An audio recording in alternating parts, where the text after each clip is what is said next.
पुरी रे बावड़ा यात्रा रथ यात्रा और सुनावेश होउची आपण पुरी रो बासिंदा हिसाब रे कोन कहबे केमती व्यवस्था देखछ प्रशासन बहुत आदि काल विश्व प्रसिद्ध रथ यात्रा एटा होउची सब आसुचंती डाकी दउची ट्रेन नु प्रशासन डाकी दउचंती किंतु शौचालय रो व्यवस्था नहीं टॉयलेट रो व्यवस्था नहीं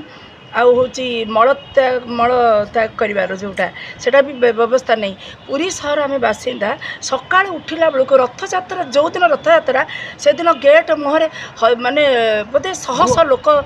मल त्याग करचंती सेटा प्रशासन को रिक्वेस्ट करा होची मागणा ट्रेन ने लोक मान को यात्री मान को डकई दउचंती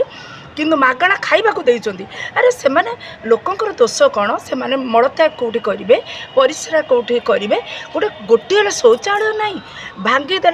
70 ना 72 फुट दे भांगीदे यही गवर्नमेंट को मुझे दोष दौनी जस्ट 3 मास है आगु